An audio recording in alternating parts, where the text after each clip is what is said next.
Hello everyone, मैं Sunil study plan के official channel पे आप सभी का स्वागत करता हूँ। जैसा कि हम लोगों ने इसके पहले वाले पार्ट में दो टाइप कवर कर लिए थे, वन बिल्डिंग वन एंगल और ब्रोकन ट्री वाला क्वेश्चन। ठीक है, तो आई होप आपने वो चीज़ें करी होंगी, प्रैक्टिस करी होंगी और वो सारी चीज़ें आपको क्लियर भी होंगी। ठीक है, सो इस आज के इस वीडियो में जो बाकी के जो दो तीन टाइप बच रहे हैं, चाहे वो आपका ये वन बिल्डिंग वन एंगल वाला हो, टू बिल्डिंग टू एंगल वाला हो, और लास्ट में स्पीड टाइम और डिस्टेंस वाला टाइप का।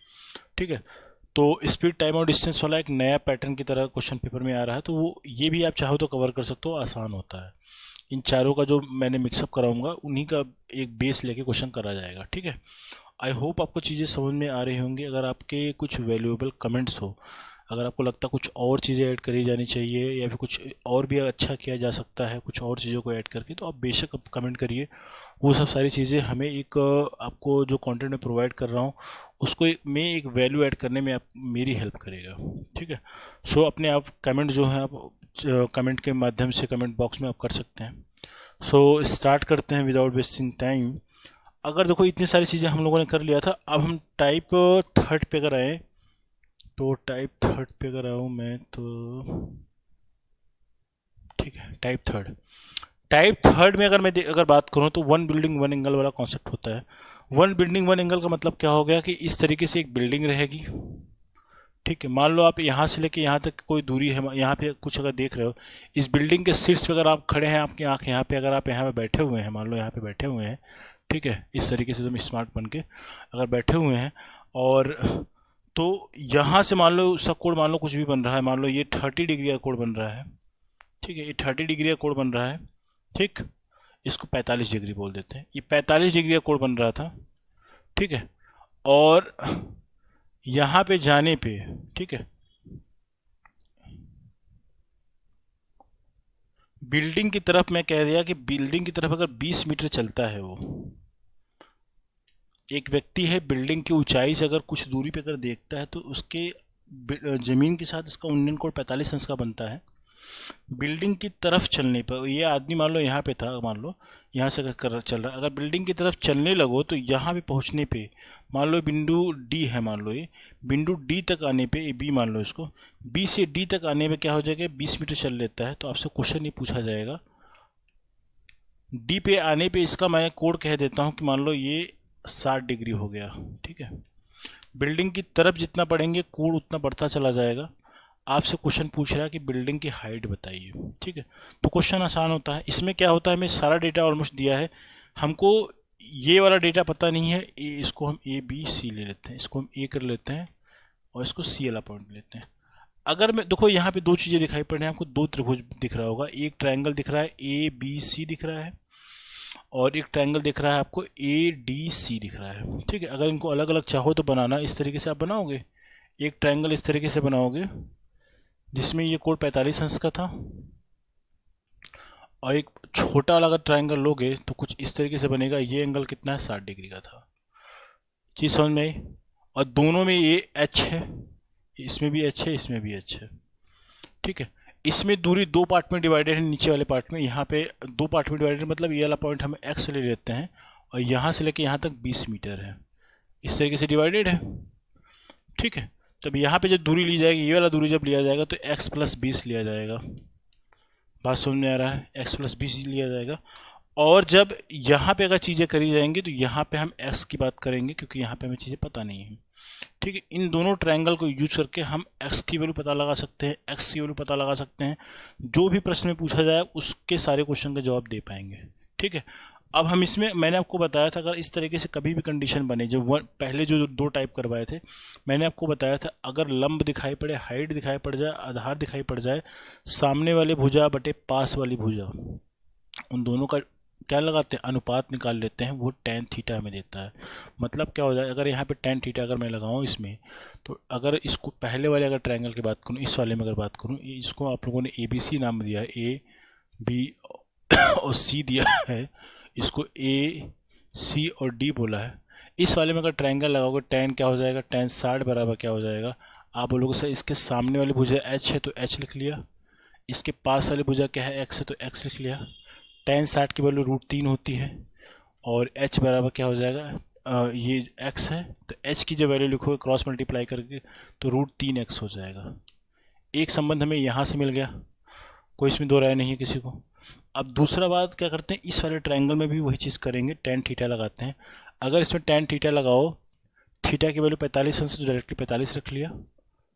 इसके सामने वाली भुजा क्या है, h है, तो आप h रखोगे। इसके पास वाली भुजा क्या है, तो आप बोलोगे सर x + 20 है। ठीक है, तो यहाँ पे अगर h के रूप में चीज़ें लिखी जाए तो h के रूप में चीज़ें जब लिखोगे तो क्या हो जाएगा, h के रूप में लिखोगे tan 45 का मान कितना होता है, 1 होता है, तो 1 हो जाएगा। और ये जो नीचे वाला डेटा है उसके साथ मल्टीप्लाई हो जाएगा, तो एक गुणा क्या हो जाएगा, x + 20 हो जाएगा। ठीक है, हमें h की वैल्यू निकालनी है इस प्रश्न में, तो हमने यहाँ पे क्या करना पड़ेगा, हमें यहाँ पे चीज़ें x के रूप में निकालनी पड़ेंगी। तो क्या हो जाएगा, h बटे क्या हो जाएगा, √3 हो जाएगा। क्योंकि अगर हम x के रूप में चीज़ें अगर यहाँ पे रखेंगे, x के रूप में रखेंगे तो यहाँ से x वाला डेटा हट जाएगा, सिर्फ बचेगा h वाला डेटा। तो x के रूप में जब चीज़ें रखोगे तो क्या हो जाएगा, तो ये हो जाएगा 1 का मल्टीप्लाई करोगे तो वैल्यू में कोई फ़र्क नहीं पड़ेगा, तो एज इट इज़ हो जाएगा। x के जहाँ पे h/√3 रख देते हैं, प्लस क्या कर देंगे, 20 कर देंगे। यहाँ पे h सॉल्व करना तो हमें h का डेटा एक तरफ करना पड़ेगा, करोगे h + h/√3 डिवाइडेड बाय क्या हो जाएगा, ये माइनस साइन हो जाएगा भाई, है ना, और ये बराबर क्या हो जाएगा, 20 हो जाएगा। अगर h कॉमन ले लोगे तो क्या हो जाएगा, 1 - 1/√3 हो जाएगा, और ये बराबर क्या हो जाएगा, 20 हो जाएगा। जब इसको सॉल्व करो, इसको जब थोड़ा सॉल्व करोगे क्या हो जाएगा, ये √3 - 1 अपॉन क्या हो जाएगा, √3 हो जाएगा, बराबर क्या हो जाएगा, 20 हो जाएगा। अगर h की वैल्यू फाइंड आउट करी जाए, यहाँ पे h की वैल्यू क्या हो जाएगा, 20 इंटू क्या हो जाएगा, √3 डिवाइडेड बाय क्या हो जाएगा, √3 - 1 हो जाएगा, इतना हो जाएगा।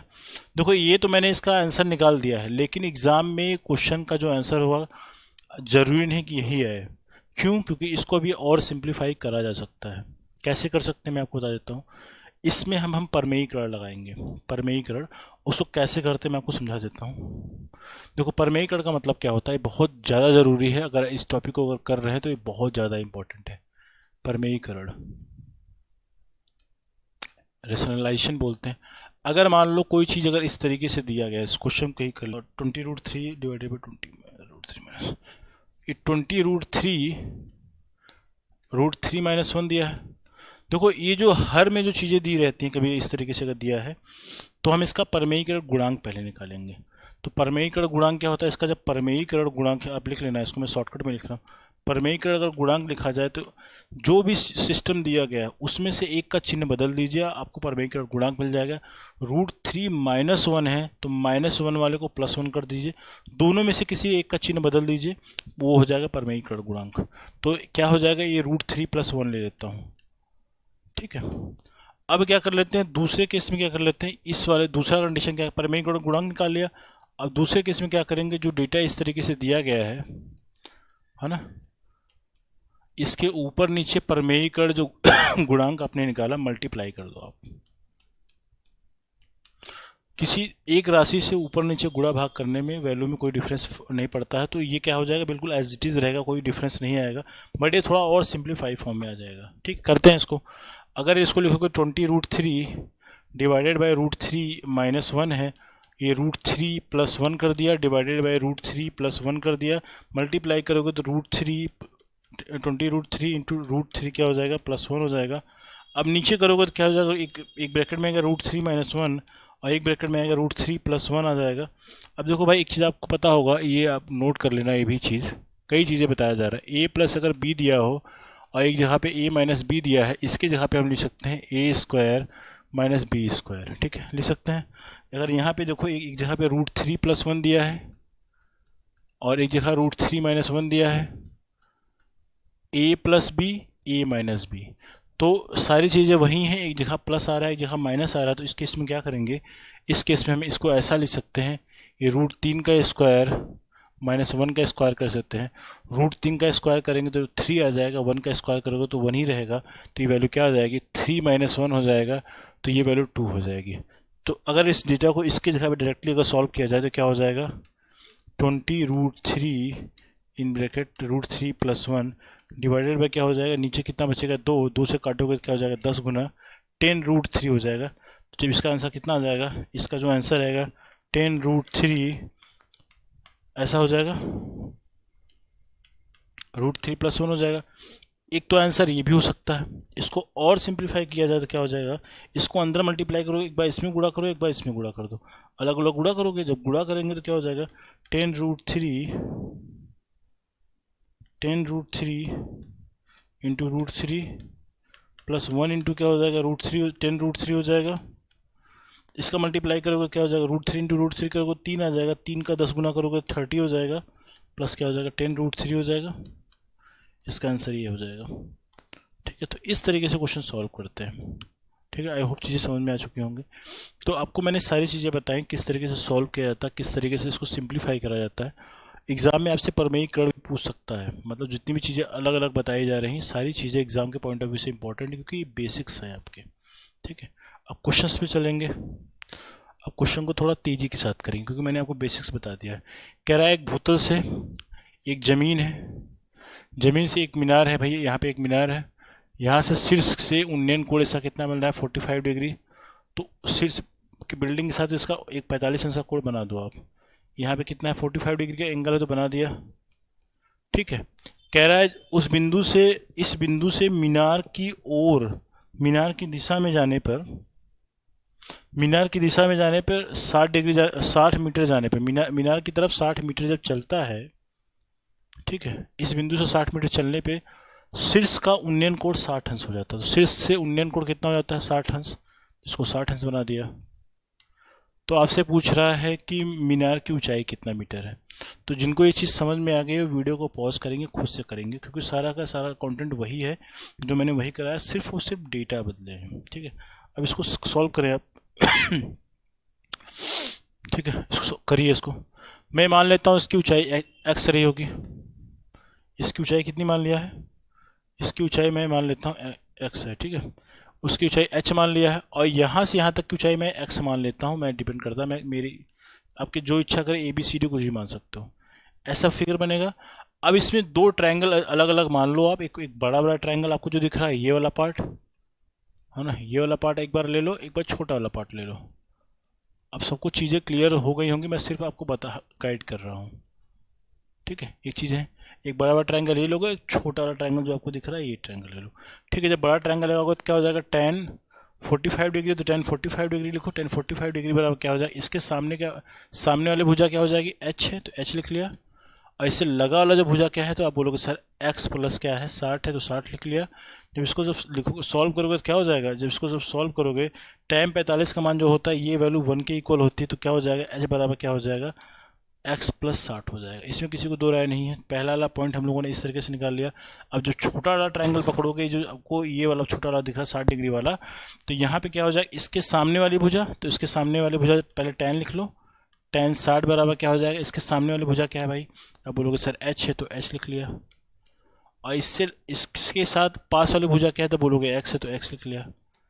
10 60 का मान होता है √3, ये एच बाई एक्स हो जाएगा। क्योंकि हमें h की वैल्यू निकालनी है, तो इसको हमें x के रूप में निकालना पड़ेगा, तब जाके इस वाले डेटा में से x एलिमिनेट हो पाएगा।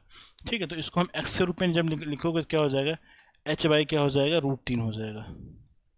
तो ठीक है, इन डेटा को यूज करके हम इस वाले क्वेश्चन में अगर रखें, यहाँ पे पहले वाले समीकरण में अगर इस वाले वैल्यू को उठा के रखें तो क्वेश्चन सॉल्व हो जाएगा। इसको रखो, क्या हो जाएगा, h इक्व टू क्या था, x प्लस 60 है, तो रख लो।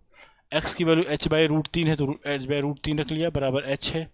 h कॉमन लोगे तो डायरेक्टली 1 माइनस क्या हो जाएगा, 1 बाई √3 हो जाएगा, बराबर 60 डिग्री है। मैं थोड़ा तेज़ी से सेट कर रहा हूँ, क्योंकि रीज़न क्या है, मैं ये मान के चल रहा हूँ कुछ चीज़ें समझ में आ चुकी हैं। सॉल्व करिए तो क्या हो जाएगा, h इंटू क्या हो जाएगा, √3 माइनस 1 अपॉन क्या हो जाएगा, √3 हो जाएगा, बराबर क्या हो जाएगा, 60 हो जाएगा। इसको जब लिखोगे तो क्या हो जाएगा, क्रॉस मल्टीप्लाई कर दो, √3 अपॉन क्या हो जाएगा, √3 माइनस का, जब इसका मल्टीप्लिकेशन करोगे √3 + 1, √3 + 1, जब इसको सॉल्व करोगे क्या हो जाएगा, 60 √3 इंटू √3 + 1, नीचे जब प्रमेयीकरण करोगे √3 का स्क्वायर माइनस 1 का स्क्वायर करोगे तो 2 आएगा, जिसको पहले मैंने बता दिया है, तो डायरेक्टली 2 रख लो। 2 से काटोगे 30 हो जाएगा, 30 √3 इंटू √3 + 1 आ जाएगा। तो कितना आ गया, 30 √3 इंटू √3 + 1 क्या हो जाएगा, ये इसकी ऊंचाई आ गई। चाहो तो इसको और सिंप्लीफाई करना चाहो तो इसका गुणा इसमें कर दोगे, 30 √3 इंटू √3 कर दोगे, प्लस 30 √3 कर दोगे, रूट 3 इंटू रूट 3 करोगे 3 आ जाएगा, 3 का गुना 30 में करोगे तो क्या हो जाएगा 90 हो जाएगा, प्लस क्या हो जाएगा 30√3 हो जाएगा। तो इसकी ऊंचाई की वैल्यू आ गई जो आपको इस क्वेश्चन में पूछा जा रहा था, ये वाली वैल्यू। ठीक है, तो 90 क्या हो गया 90 प्लस 30√3 हो जाएगा। तो इस तरीके से क्वेश्चन को सॉल्व करते हैं। अगर दो ट्राइंगल दिया है तो अगर दो ट्राइंगल अगर आपने क्वेश्चन में पा लिया है तो दोनों ट्राइंगल में अलग अलग tan थीटा रख लो और दोनों से एक क्या करोगे, एक संबंध निकालोगे एच और एक्स के फॉर्म में। आप चाहे तो डी मान लो, ई मान लो, कुछ भी मान लो। मैंने एक्स रखा है इसलिए एक्स के फॉर्म में बात कर रहा हूँ। तो इसमें क्या करना है, एच और एक्स में एक रिलेशन निकल जाएगा और फिर बाद में क्या कर लेना, डेटा जैसा पूछा जा रहा है ना, जैसा डेटा पूछा जा रहा है, कभी कभी पूछ लेगा कि इस बिंदु से लेके इस मीनार के 5 बिंदु के बीच की दूरी क्या है, तो आपको एक्स वाला वैल्यू निकाल के इस 60 वाले में जोड़ना पड़ेगा, तब जाके आप चीज़ें सॉल्व कर पाओगे। आई थिंक समझ में आ गया चीज़। ठीक है, तो इस तरीके से चीज़ें करेंगे। नेक्स्ट क्वेश्चन चलते हैं। इसमें ये क्वेश्चन पढ़ें और करने की कोशिश करें। ठीक है, तो कह रहा है एक मीनार है 50 मीटर ऊंचा है, सूर्य का उन्नयन कोण 30 अंश है। 50 मीटर ऊंचा का मतलब क्या होगा, एक बिल्डिंग बना लो। ये बिल्डिंग 50 मीटर ऊंची है तो बिल्डिंग बना ली, 50 मीटर ऊंची बिल्डिंग बना लिया। कह रहा है इसका उन्नयन कोण कितना है 30 अंश, तो यहाँ पे बना लो 30 अंश। तो ये मान लो कोण बन गया 30 अंश का बन गया। ठीक है, और कह रहा है 30 डिग्री के स्थान पे 45 अंश होने का मतलब 30 डिग्री से 45 होने का मतलब क्या हो जाएगा, ये जो डेटा है मैंने आपको बताया था, बिल्डिंग की तरफ बढ़ोगे तब ये वैल्यू क्या हो जाएगी 45 अंश हो जाएगा। मतलब बिल्डिंग की तरफ जब बढ़ता हूँ, इनडायरेक्टली ये बोल रहा है बिल्डिंग की तरफ जब बढ़ता हूँ तो ये एंगल कितना होता है 45 डिग्री। कोई वैल्यू 30 डिग्री से 45 होने का मतलब है कि आप उस बिल्डिंग की तरफ, उस ऑब्जेक्ट की तरफ बढ़ रहे हैं। आप जितना पास जाएंगे एंगल उतना बड़ा बनता चला जाएगा, जितना दूर जाएंगे एंगल उतना छोटा बनेगा। तो इतनी बेसिक अंडरस्टैंडिंग आपके दिमाग में चलनी चाहिए। ठीक है, तो मतलब क्या हो गया, ये 45 डिग्री हो गया। होने पर टावर की जो परछाई है x मीटर छोटी हो जाती है। मान लो परछाई x मीटर छोटी होने का मतलब क्या हो जाएगा, पहले परछाई जो भी बन रही होगी अब x मीटर छोटी बनती है। ठीक है, इतनी बात समझ में आ गई। आपसे क्वेश्चन में पूछा जा रहा है x का मान बताओ, तो इस x का मान निकालना है। कैसे करोगे, देखो हमें इस क्वेश्चन में कई चीज़ें चाहिए। हमें तो पहले बात ये डेटा चाहिए होगा क्योंकि इस वाले त्रिभुज में करना पड़ेगा, एक बार बड़ा बड़ा त्रिभुज लेना पड़ेगा। ठीक है, तभी जाके सॉल्व करोगे। हम सारी चीज़ों को सॉल्व करके हम एक्स के रूप में चीज़ें निकालेंगे। ठीक है, करते कैसे हैं, जब बड़ा बड़ा ट्रायंगल हम कंसीडर करेंगे तो बड़े बड़े ट्रायंगल में क्या दिखाई पड़ेगा, जब इसको इस तरीके से आप कंसीडर करो, जब ये 30 डिग्री का जब एंगल बन रहा है तो आप ये बोलोगे सर ये डी है यहाँ से यहाँ तक की दूरी और ये वाला कितना है एक्स है, इसकी ऊंचाई 50 है तो 50 लिख लिया। इस तरीके से आप करेंगे। इस ट्रायंगल में जब 30 डिग्री बराबर जब चीज़ों को लिखोगे तो ये क्या हो जाएगा, इसके सामने वाला क्या है साइड, तो इसके सामने वाला साइड क्या है तो आप बोलोगे सर 50 है। उसके साथ लगी वाली पास वाली साइड क्या है तो आप बोलोगे सर d प्लस एक्स है। तो क्या हो जाएगा, तो ये 50 बटे क्या हो जाएगा d प्लस एक्स हो जाएगा। चाहो तो आप इसमें डेटा tan 30 का रख लो, tan 30 बराबर 1/√3 होता है। टिग्नोमेट्रिक की वैल्यूज़ 45 डिग्री, 30 डिग्री और 60 डिग्री एकदम मुंहजबानी रटे होने चाहिए, तब इस क्वेश्चन को करना ज़्यादा आसान होगा। पता लगा आपको एंगल ही नहीं पता है तब क्वेश्चन को कैसे करोगे, आप आगे बढ़ा ही नहीं पाओगे गाड़ी अपनी। तो इसलिए 45 डिग्री, 60 डिग्री और 30 डिग्री का मान एकदम रटा होना चाहिए आपको। ठीक है, वैल्यू रखो तो क्या हो जाएगा, ये 50 बाई क्या हो जाएगा, ये d प्लस एक्स हो जाएगा, x हो गया, और d प्लस एक्स बराबर क्या हो जाएगा 50√3 हो जाएगा। ठीक है, ये एक तो हम लोगों ने कैलकुलेशन कर लिया, d प्लस एक्स बराबर 50√3। इसको एज इट इज छोड़ते हैं अभी। अब आते हैं छोटे वाले ट्रायंगल पे, जब हमें इस त्रिभुज को लेंगे, ये जो आपको त्रिभुज दिख रहा है ये वाला त्रिभुज, अगर इस त्रिभुज को अगर हम पकड़ लें तो इससे अगर सॉल्व करोगे तो क्या हो जाएगा, tan 45 डिग्री बराबर क्या हो जाएगा, इसके सामने की भुजा क्या है तो बोलोगे 50 है, इसके साथ लगी हुई वाली भुजा क्या है तो बोलोगे d है, तो d लिख लिया, है ना। अगर 45 का मान देखोगे तो क्या हो जाएगा, tan 45 का मान 1, इसकी वैल्यू कितनी होती है, अब बोलो से इसकी वैल्यू होती है 1, तो इसकी जगह पे 1 रख लिया, बराबर क्या हो जाएगा 50 बटे क्या हो जाएगा d हो जाएगा। हमें क्वेश्चन में x की वैल्यू चाहिए तो हमें d हटाना पड़ेगा, तो हम क्या करना पड़ेगा, इसको हम d के रूप में लिखे तो क्या हो जाएगा 50√3 माइनस क्या हो जाएगा x हो जाएगा d की वैल्यू। इसको उठा के आप इस वाले क्वेश्चन में फिट कर दो तो क्या हो जाएगा, यहाँ पे अगर चाहो तो इसको और सिंप्लीफाई कर सकते थे, d बराबर क्या हो जाता, d बराबर 50 हो जाता। ठीक है, चाहो तो यहाँ पे d का मान डायरेक्टली रख लो, इसको हटा ही दो और आसान कर लेते हैं। है ना। तो यहाँ पे अगर डी का मान रखोगे एक्स बराबर क्या जब एक्स बराबर क्या हो जाएगा 50√3 माइनस डी लिखोगे, और डी का मान यहाँ पे अगर आप देखो तो ये डी का मान 50 आ गया है, तो वैल्यू रख लो वहाँ पे। जब डी का मान 50 रखोगे तो क्या हो जाएगा 50√3 माइनस 50 कर दो, ये इसका आंसर हो गया। सिंप्लीफाई अगर और करना चाहते हो तो 50 कॉमन ले सकते हो, जब 50 कॉमन ले लोगे तो क्या बचेगा, ये √3 - 1 बचेगा, ये आपका एक्स का मान हो जाएगा। ठीक है, तो इस तरीके से चीज़ों को करेंगे जबकि आपके लिए बेहतर रहेगा। ठीक है, तो कितना आसान सा आसानी से हम लोगों ने कर लिया। स्टार्टिंग में मैंने आपको चीज़ें बहुत एक्सप्लेन करी थी, इसलिए बड़ा क्वेश्चन आपको लग रहा होगा, क्वेश्चन करने में बहुत कॉम्प्लिकेटेड है, ऐसा कुछ नहीं है, ये आपके पेपर में ही क्वेश्चन आए क्वेश्चन हैं। ठीक है, तो किस तरीके से किए जा रहे हैं आप देखिए कितना आसान है। दो ट्रायंगल पहचान लीजिए, दोनों में tan थीटा लगा लीजिए और चीज़ों को सॉल्व कर लीजिए जैसा पूछा जा रहा है। आपसे कभी हाइट दे दिया जाएगा तो आपसे दूरी पूछी जाएगी, और कभी अगर दूरी नहीं दिया है तो आपसे हाइट पूछी जाएगी। तो डेटा 3 डेटा में से 2 डेटा दिया जाएगा डायरेक्टली इनडायरेक्टली, और आपको उन चीज़ों को पहचान के एंगल अप्लाई करके tan थीटा के फॉर्म में चीज़ों को सॉल्व करना होगा। ठीक है, ये क्वेश्चन अगर आप पढ़ पा रहे हैं तो ये क्वेश्चन एक्चुअल में जो मैंने पहला टाइप कवर किया था उस वाले टाइप का ही है, पहला दूसरा टाइप। फिर भी मैं आपको चीज़ें बता देता हूँ। एक पृथ्वी से इतनी मीटर ऊंचाई पे देखो क्या है, एक बिल्डिंग 2 करोड़ कैसे बन रहा है। अगर आप चाहें तो इस वीडियो को पॉज करके करिएगा, ये क्वेश्चन बढ़िया क्वेश्चन है। और पृथ्वी से 3125 मीटर की ऊंचाई पर उड़ते हुए एक विमान है, और उसी के ठीक नीचे गुजरता हुआ एक दूसरा विमान है। उसी दोनों क्षण पे कोण उनका 30 डिग्री और 60 डिग्री हो जाता है, तो विमानों के बीच की दूरी कितनी है। देखो भाई मैं बता देता हूँ, 2 विमान है, एक विमान उड़ रहा है 3125 मीटर की ऊंचाई पे, एक ऐसा समय आता है उसी के नीचे ठीक दूसरा विमान आ जाता है। उन दोनों विमानों से 2 अलग अलग व्यक्ति अगर देखते हैं तो एक ही पॉइंट पे 2 अलग अलग कोण बनता है, एक 30 डिग्री का बनेगा, एक 60 डिग्री का बनेगा। क्वेश्चन में ऐसा दे के रखा है, आपसे बताना दोनों बीच विमान है उसके बीच की दूरी क्या है। ठीक है, कुछ हद तक अगर आप चीज़ें समझ पा रहे हैं, जो ब्रोकन ट्री वाला क्वेश्चन कराया था तो कुछ वैसा डेटा जा रहा है, बट एक मैं आपको कराऊंगा, क्वेश्चन अच्छा क्वेश्चन है। देखो मैं क्वेश्चन समझा दूँ। अगर मान लो ये हेलीकॉप्टर, ये मान लो इस तरीके से हेलीकॉप्टर है, ठीक है, ये हेलीकॉप्टर है एक हेलीकॉप्टर यहाँ पे, एक दूसरा हेलीकॉप्टर यहाँ पे है। ठीक है, 2 हेलीकॉप्टर है भाई, इन दोनों हेलीकॉप्टर के बीच की दूरी हमें पता नहीं है, निकालना है। और ये पहले जो नीचे वाला जो हेलीकॉप्टर उड़ रहा है, इसके यहाँ से लेकर ज़मीन से इसकी ऊंचाई क्या है 3125 मीटर है। 3125 क्या है मीटर, इसकी ऊंचाई दे के रखी ज़मीन से। ठीक है, आपको ये दूरी पता है, ये इतना डिस्टेंस पता है 3125।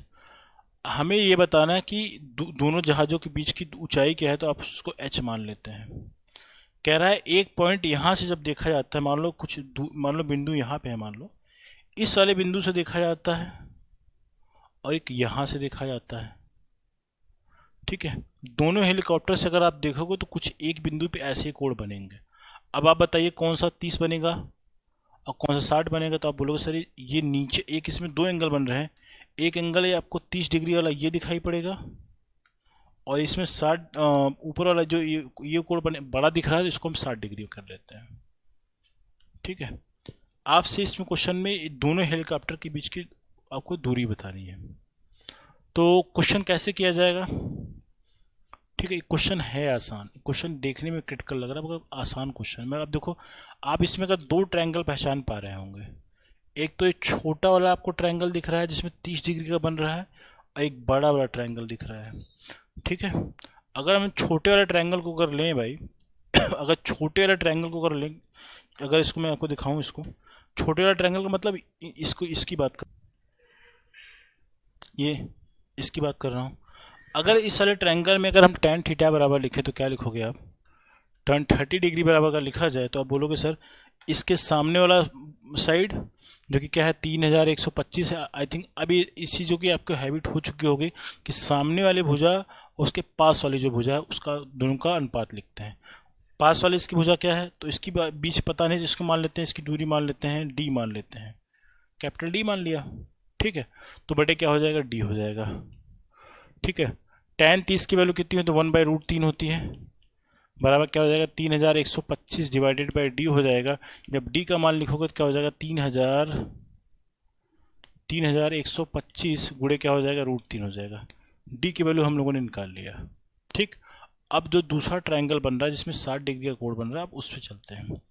अगर उस पर चलोगे सॉरी इस पर जब चलोगे tan 60 के बाद अगर यहाँ पे करूँ tan 60 बराबर अगर लिखा जाएगा, आप बताओ इस सारे ट्रायंगल में जब ट्रायंगल कुछ इस तरीके से बन रहा है, बड़ा ट्रायंगल देखना, ये 60 डिग्री वाला जब देखोगे आप, तो इसमें ऊंचाइयाँ दो भागों में बटी हुई हैं। एक तो ये 3125 है और दूसरा h है ना। हम अगर h निकाल पाए, h निकाल लेंगे तो दोनों हेलीकॉप्टरों के बीच की दूरी निकल के आ जाएगी। अगर इसको जब सॉल्व करो अगर आप, तो ये tan 60 बराबर अगर लिखोगे तो यहाँ पे क्या करोगे, tan 60 बराबर क्या हो जाएगा, सामने की भुजा क्या है h प्लस क्या है 3125 है, h प्लस क्या है 3125 है, डिवाइडेड बाय क्या हो जाएगा, इसके साथ लगी हुई भुजा क्या है ये, इसकी वैल्यू निकाल के रखा है 3125, डी रखोगे। अब tan 60 का मान क्या है √3 होता है, √3 रख लिया। ये क्या है h प्लस क्या है 3125 हो जाएगा। डी की वैल्यू क्या है 3125 गुणे √3 है। जब √3 से √3 में गुणा करोगे क्या हो जाएगा, क्रॉस मल्टीप्लाई करो, h की वैल्यू निकल के आ जाएगी। जब क्रॉस मल्टीप्लाई करोगे आप 3125 इंटू √3 करोगे, जब मल्टीप्लाई करोगे बराबर क्या है h प्लस क्या है 3125 है। h की जो वैल्यू निकालोगे करोगे तो क्या हो जाएगा 3125 इंटू 3 हो जाएगा। एक 3125 का 3 गुना है और 3125 इधर बचा है तो ये माइनस के फॉर्म में आ जाएगा। जो h बराबर लिखोगे 3125 लिख लिया। अब 3 गुना 3125 में से 1 गुना 3125 घटाओगे तो 2 गुना 3125 बचेगा। ठीक है, आप चाहो तो मल्टीप्लाई करके निकाल लेना, वही आएगा। तो ये बचेगा 2 गुना 3125 बचेगा। जब सॉल्व करोगे तो क्या हो जाएगा, 125 का करोगे 2500 हो जाएगा, 250 हो जाएगा, 6250 हो जाएगा, ये मीटर हो जाएगा। तो दोनों हेलीकॉप्टरों के जो बीच की डिस्टेंस है ना 6250 मीटर है। ठीक है, तो क्वेश्चन इजी है और ये आपके कॉन्सेप्ट बूस्टअप करने के लिए बहुत इंपॉर्टेंट और अच्छा क्वेश्चन कह सकता हूँ। अगर आप चीज़ों को समझ पाएंगे तो आपके लिए बहुत बेहतरीन क्वेश्चन था ये। ठीक है, तो इन 3 क्वेश्चन से आई होप आपको बहुत सारी चीज़ सीखने को मिली होंगी और किस तरीके से क्वेश्चन पढ़ के हम क्वेश्चन डायग्राम बनाते हैं वो सारी चीज़ें मैंने आपको बता दी। ठीक है, ठीक है, अब नेक्स्ट टाइप पे चलेंगे। नेक्स्ट टाइप मतलब 2 बिल्डिंग और 2 कोड दिया हो। 2 बिल्डिंग 2 कोड का मतलब क्या है, अगर मान लो इस तरीके से एक बिल्डिंग है, एक छोटा बिल्डिंग है, ठीक है, इस तरीके से बिल्डिंग बना सकते हैं।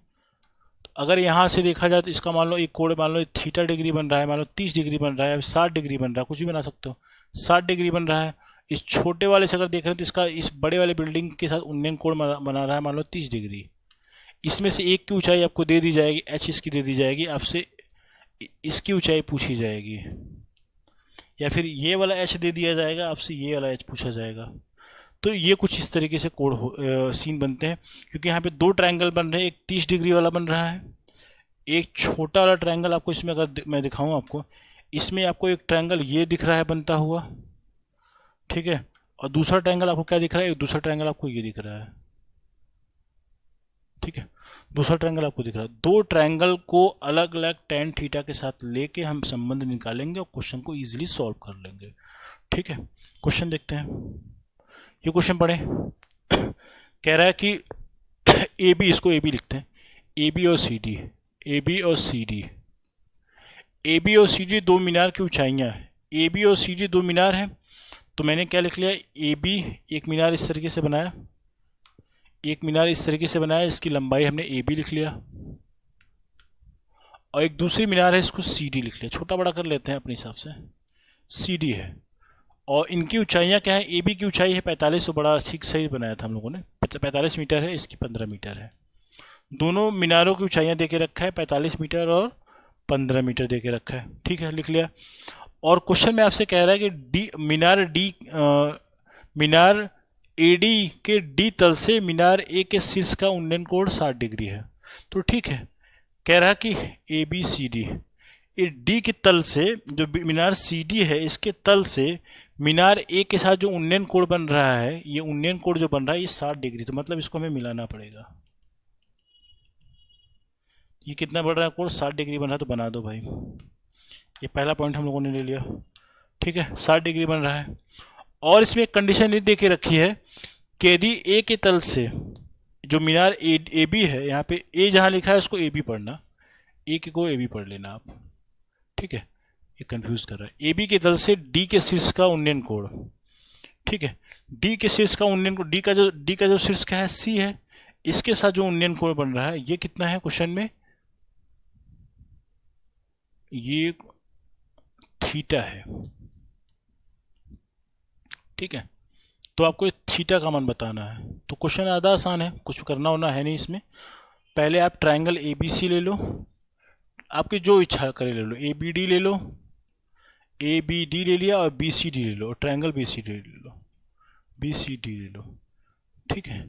ट्रायंगल ए बी डी अगर लोगे, ए बी डी में क्या हो जाएगा, कुछ इस तरीके से कोण त्रिभुज बन रहा है, कोण ये 45 था और ये 60 था, ऐसे बन रहा है। अगर ऐसा बन रहा है तो इसमें हम क्या लगा सकते हैं, 90 डिग्री कॉन्सेप्ट लगाएंगे किसका, इसकी वैल्यू हमें पता नहीं तो इसकी हम मान लेते हैं एक्स है।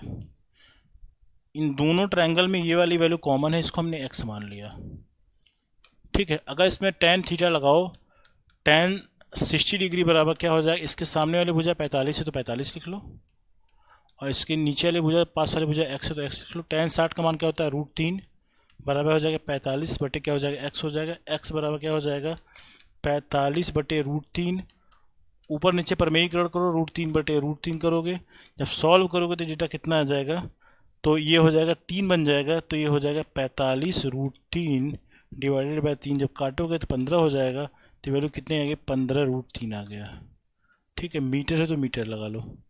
तो किसकी वैल्यू आ गई, एक्स की वैल्यू आ गई 15 √3, तो ये जो वैल्यू हम लोगों ने निकाल लिया 15 √3 आ गई, इसमें किसी को दो राय नहीं है, एक्स की वैल्यू निकाल लिया। अब हमें क्वेश्चन में थीटा की वैल्यू पूछी जा रही है। अब दूसरे वाला ट्रायंगल में जाओ, जो आपको छोटा वाला ट्रायंगल दिख रहा है, इसमें दूसरा ट्रायंगल इस तरीके से बना हुआ है, ये कुछ इस तरीके से है, ठीक है। ये कोण थीटा है, ये वैल्यू 15 है, इसकी वैल्यू हम लोगों ने निकाल के रखी 15 √3। अब तो क्वेश्चन बिल्कुल सॉल्व ही है, कुछ करना ही नहीं है इसमें। अगर डेटा अगर फीडिंग करो, अब इस करने की कोशिश करो, आप इस क्वेश्चन को आप खुद से करने की कोशिश करें, ठीक है। अगर टेन थीटा बराबर लिखोगे तो क्या सारा डेटा लिखा हुआ है, टेन थीटा बराबर लिखोगे तो क्या हो जाएगा, इसके सामने वाली भुजा कितना है, 15 15 लिख लिया, इसके साथ लगी हुई पास वाली भुजा क्या है, तो बोलोगे 15 √3 है। इसको सॉल्व करोगे तो 15 से 15 कैंसिल आउट होता नजर आ रहा है, तो टेन थीटा बराबर कितना आ गया, टेन थीटा बराबर वैल्यू करोगे तो 1/√3 आ जाएगा। टेन कितने डिग्री की वैल्यू होती है 1/√3, तो आप बोलोगे सर टेन 30 अंश की वैल्यू होती है 1/√3। तो जो थीटा की वैल्यू, अगर ये वाली वैल्यू की अगर बात करें तो ये वैल्यू कितनी आ जाएगी, थीटा बराबर 30 डिग्री आ गया, यही इसका आंसर हो जाएगा। तो बहुत ज़्यादा आसान टॉपिक है ये, मगर आपको कॉन्सेप्ट क्लियर है तो क्वेश्चन को बहुत आसानी के साथ आप कर सकते हैं, ठीक है। जितनी चीज़ें करा रहा हूँ इसको नोट्स बताने चलता, और एग्ज़ाम के टाइम जो 5 टाइप बताए हैं, 5 में से अगर 4 भी अगर अच्छे से कर लिए हैं तो एग्ज़ाम में मान के चलना कि एग्ज़ाम में आपके 95% तक क्वेश्चन तो हो ही जाएंगे, और पाँचों कवर कर लेते हो तो आपके सारे क्वेश्चन हो जाएंगे। इससे बाहर क्वेश्चन बना नहीं है, ना आपके पेपर में बनेगा, ठीक है। तो सारे क्वेश्चन हो जाएंगे, और मैं ये कहूँगा पाँचों टॉपिक कवर कर लेना। कुछ चीज़ें अगर थोड़ी सी ज़्यादा जान लोगे तो हेल्थ भी ख़राब है, कोई इशू नहीं पड़ने वाला है, ठीक है। तो ये मत सोचा करो कि जो एग्ज़ाम में आएगा वही पढ़ना है, थोड़ा सा कभी कभी चीज़ें क्या है एग्ज़ाम से थोड़ा सा अलग, इसलिए कभी कभी चीज़ें ज़्यादा बता दी जाती हैं। उसका रीज़न है कि पेपर में कोई लिखित नहीं है, कोई उसने हाइट एंड डिस्टेंस लिख के रखा है, अगर उसने लेवल बढ़ा दिया तो ऐसा नहीं पेपर आप सॉल्व नहीं करोगे, करोगे ही करोगे। क्योंकि आपने देखा बीपीएससी का पेपर 1 जो TRE 1 हुआ है और TRE 2 हुआ है, उन दोनों के लेवल में अंतर आपने ऑलरेडी अगर पेपर दिया होगा तो देखा होगा। TRE 1 का लेवल इतना था तो TRE 2 का लेवल इतना था, ठीक है। सिलेबस वही था, आप मना भी नहीं कर सकते कि सिलेबस चेंज कर दिया है, सारी चीज़ें अलग कर दिया, ऐसा कुछ भी नहीं था, सारा सिलेबस वही लिया था, पेपर का लेवल बढ़ा दिया था। इसलिए बोलता हूँ जब तैयारी करो तो बढ़िया से तैयारी करो, सारी चीज़ों को कवर करते हुए। अब चाल, समय और दूरी वाले टॉपिक पे चीज़ों को कवर करेंगे, जो कि हाइट एंड डिस्टेंस में होता है। तो आप बेसिकली एक चीज़ जानते होंगे, चाल, समय और दूरी में एक संबंध है, जो दूरी बराबर होता है स्पीड इंटू टाइम होता है, D बराबर ST होता है, ठीक है। एक पॉइंट आप ये नोट कर रहे हैं, दूरी बराबर स्पीड इंटू टाइम। एक चीज़ और आप नोट करो, उसको पता रहना चाहिए, अगर इस टॉपिक में यूज नहीं आएगा तो आपको चाल, समय और दूरी के क्वेश्चन में यूज आ जाएगा, कि कन्वर्जन होता है मीटर प्रति सेकंड को या फिर किलोमीटर प्रति घंटे को मीटर प्रति सेकंड में बदलना है तो क्या करना पड़ता है, 5/18 से गुणा करना होता है। ठीक है। और अगर मीटर प्रति सेकंड को किलोमीटर प्रति घंटे में अगर बदलना हो तो इसमें क्या होता है, 18/5, इसका उल्टा से गुणा कर देते हैं। ठीक है। मैं आपको एग्जांपल बता देता हूँ। अगर मैं बोल रहा हूँ कि 18 किलोमीटर प्रति घंटे की 18 किलोमीटर प्रति घंटा है चाल, इसको मीटर प्रति सेकंड में बदलें तो आप सिंपली क्या करोगे, 18 में 5/18 से गुणा कर दोगे, ये 18 कट जाएगा तो ये आंसर आ जाएगा 5 मीटर प्रति सेकंड। तो ये सब चीज़ें याद रखें तो आपके हित में रहेंगे, क्वेश्चन को जल्दी सॉल्व कर लेंगे। अदरवाइज किलोमीटर प्रति घंटा मीटर प्रति सेकंड बदलने में अगर आपने थोड़ा भी गड़बड़ी कर दिया तो जितना एफर्ट किया सब वेस्टेज हो जाएगा, आंसर मिला नहीं पाएंगे। ठीक है।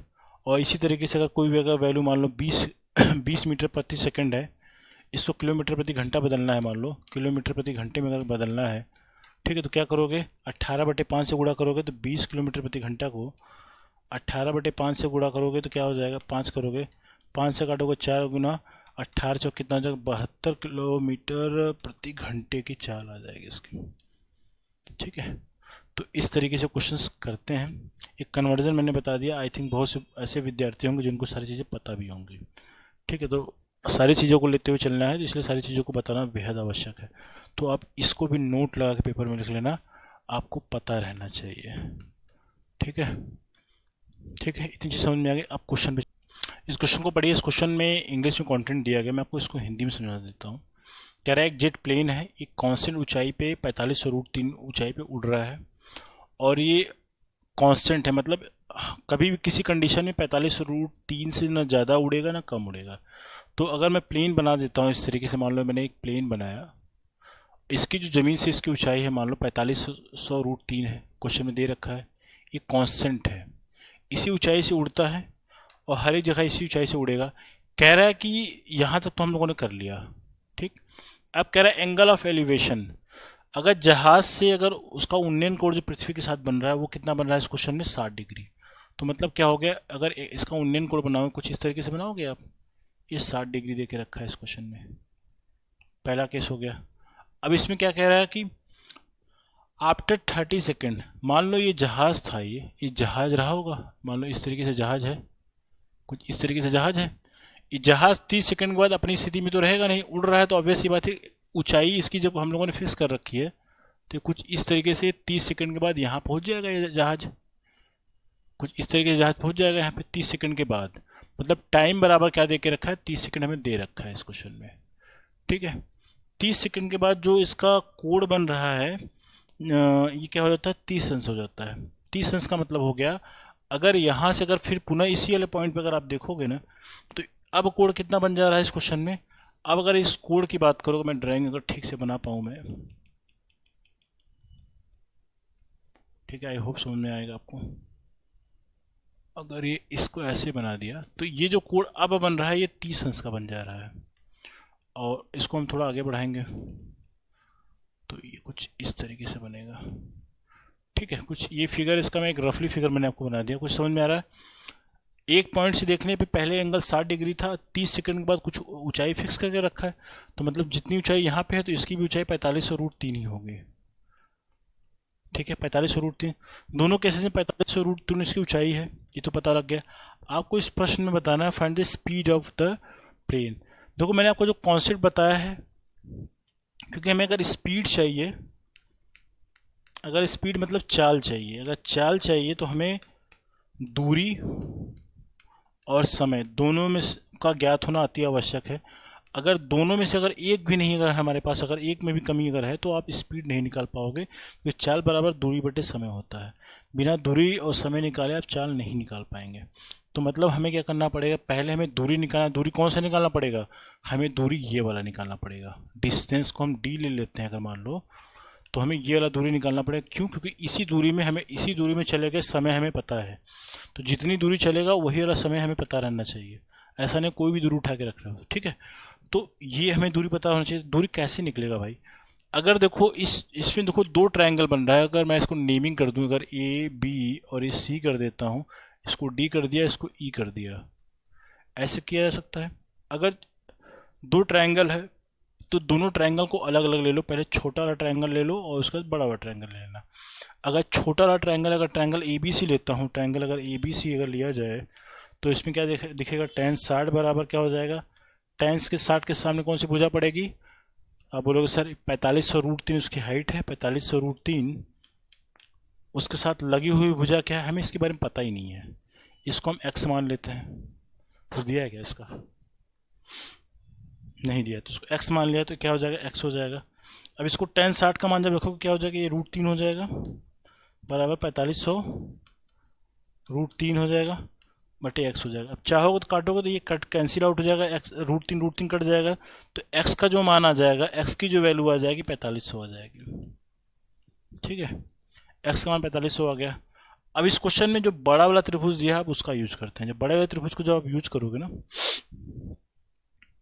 अगर बड़े वाले त्रिभुज को यूज किया जाए तो आपको जो बड़ा वाला त्रिभुज क्या है इस क्वेश्चन में दे के रखा है, आपको बी ई डी। अब त्रिभुज बी ई डी में अगर देखो, बी ई डी में अगर देखा जाए तो ये कोण कितना है 30 डिग्री, तो tan 30 बराबर क्या लिखोगे तो क्या हो जाएगा, tan 30 बराबर क्या हो जाएगा, इसके सामने वाला भुजा, इसके सामने वाला भुजा क्या था, इसकी लंबाई ऑब्वियस सी बात है ऊंचाई बराबर थी तो 4500√3 होगा, तो ये 4500√3 लिखोगे बटे क्या हो जाएगा। अब नीचे दूरी का मतलब हो गया, इस बड़े बड़े ट्रायंगल में अगर देखोगे तो ये दूरी x है और ये दूरी हमें चाहिए d वाली दूरी, तो ये d वाली दूरी क्या हो जाएगा, इन दोनों को अगर आपस में जोड़ोगे तो x प्लस डी हो जाएगा, ये x प्लस डी लिख लिया। अगर हम चाहें अगर इसको और भी सिंप्लीफाई करना, tan 30 का मान जब रखोगे तो क्या हो जाएगा 1/√3, 1/√3 बराबर क्या हो जाएगा 4500 गुना √3 हो जाएगा बटे क्या हो जाएगा x प्लस डी हो जाएगा। आपने x बराबर 4500 सॉल्व कर रखा है, इसकी वैल्यू अगर डायरेक्टली यहाँ पे हम फीड कर दें, अगर डायरेक्ट गुना 2 बचेगा, आप कर लेना, तो जब सॉल्व करोगे तो ये d की जो वैल्यू आएगी 9000 आ जाएगी। ठीक है, d की वैल्यू 9000 आने का मतलब ये डिस्टेंस क्या हो गई, हमें दूरी पता लग गई कितनी है, ये 9000 आ गई। ठीक है, अब हमें चाहिए क्या, स्पीड चाहिए, हमें टाइम पता है, दूरी पता लग गई 9000 मीटर। ठीक है, आप चाल निकाल सकते हैं, कैसे निकालेंगे, अगर आपको स्पीड निकालना है, अगर चाल निकालना है तो आपको सबको पता है चाल बराबर क्या होता है, ये होता है दूरी डिवाइडेड बाय क्या होता है समय, और आपको समय पता है 30 सेकेंड, और दूरी कितना है, दूरी कितना है आपको, आपका दूरी दे के रखा कितना 9000 मीटर। ठीक है, ठीक है 9000 मीटर। सॉल्व करोगे क्या हो जाएगा, 3 त्रिका 9 हो जाएगा तो 300 आ जाएगा, ये क्या हो जाएगा 300 सेकेंड आ जाएगा, सॉरी 300 मीटर प्रति सेकंड आ जाएगा। जो चाल स्पीड एस जो आई, एस की वैल्यू आई वो 300 मीटर प्रति सेकंड आ गया, तो स्पीड की वैल्यू कितनी आएगी 300 मीटर प्रति सेकंड, ये 300 मीटर प्रति सेकंड इसका स्पीड आ गया। कभी कभी क्वेश्चन में आपसे पूछता है स्पीड मीटर प्रति सेकंड में ना पूछ के आपसे किलोमीटर प्रति घंटे में पूछता है, तो मैं आपको वो भी बता देता हूँ, एक क्वेश्चन में सारी चीज़ क्लियर कर लेंगे हम। स्पीड हमारी कितनी आ गई, ये 300 मीटर प्रति सेकंड हमारी स्पीड आ गई, इसको किलोमीटर पर आवर में अगर बदला जाए तो इसकी, मैंने आपको तरीका क्या बताया है, मीटर प्रति सेकंड को किलोमीटर प्रति घंटे में बदलने के लिए क्या करना पड़ेगा, आपको क्या करना पड़ेगा, इसमें 18/5 से क्या करोगे गुणा कर दोगे, तो अब 1 किलोमीटर प्रति घंटा चाल हो गया, 5 से काटोगे 5 6 जा क्या हो जाएगा 30, जीरो लगा लो, 86 जा 108 होता है, ये क्या हो जाएगा किलोमीटर प्रति घंटा हो जाएगा। ये किलोमीटर प्रति घंटे में चाल हो गई, मीटर प्रति सेकंड में चाल हो गई, जो भी अगर ऑप्शन क्वेश्चन में आपको दे के पूछा जाए आप बता पाएंगे। ठीक है, आई होप चीज़ें समझ में आई होंगी। तो ये जो सेशन था, मैंने इस सेशन में तीनों जो टाइप आपके बनते हैं वो मैंने सारे कवर करा दिए आपके, हाँ सारे कवर हो गए हैं आपके। ठीक है, कुछ तो नहीं रहा है, हाँ ठीक है सारे टाइप कवर हो गए हैं। ठीक है, सारे टाइप मैंने कवर करा दिए हैं। तो ये 5 पार्ट में मैंने चीज़ें कवर कराई हैं और एग्ज़ाम में इससे बाहर क्वेश्चन नहीं बनेगा। रीज़न क्या है कि सारी चीज़ें हम लोगों ने बहुत एनालिसिस करके ही कराई हैं आपको। ठीक है, तो इतनी चीज़ें कवर कर लीजिए। हाइट एंड डिस्टेंस 2 पार्ट में, आई थिंक मोटा मोटा 1 घंटे में सारा कुछ कवर हो गया है। 1 घंटे से काफ़ी कम समय ही में हुआ है, क्योंकि हम लोगों ने इसमें क्वेश्चन भी सॉल्व किए। अगर कॉन्सेप्ट वाली वीडियो पे अगर जाते तो मुश्किल से मुश्किल 15-20 मिनट में सारा हो जाता। लेकिन कॉन्सेप्ट की क्लैरिटी भी करानी अति आवश्यक थी। बहुत से ऐसे विद्यार्थी हैं जिनको कॉन्सेप्ट की क्लैरिटी में इशू है, और क्वेश्चन बिना कॉन्सेप्ट की क्लैरिटी के आप मैथ क्वेश्चन कभी भी कॉन्फिडेंस से नहीं कर पाएंगे। इसलिए आपको टाइम देना पड़ेगा मैथ्स में, और कॉन्सेप्ट क्लियर करने पड़ेंगे, तब जाके एग्ज़ाम में आप क्वेश्चन कर पाएंगे, क्योंकि एग्ज़ाम में क्वेश्चन कौन से आएंगे ये तो पता नहीं है। ठीक है, तो इसलिए आपको कॉन्सेप्ट के साथ प्रैक्टिस भी अति आवश्यक है। ठीक है, तो आप कमेंट सेशन में अपने वैल्यूएबल कमेंट शेयर कर सकते हैं, और इसमें क्या चीज़ें और ऐड करी जानी चाहिए जिससे और भी आपके एग्ज़ाम के पॉइंट ऑफ व्यू से आपकी हेल्प हो पाए। ठीक है, सो आज की वीडियो में इतनी करेंगे। Please share this video to your friends also, जो से जिससे वो भी इनका लाभ ले पाएँ, और आप सभी लोग एग्ज़ाम की तैयारी अच्छे से कर पाएँ। Thank you so much and very best of luck, take care.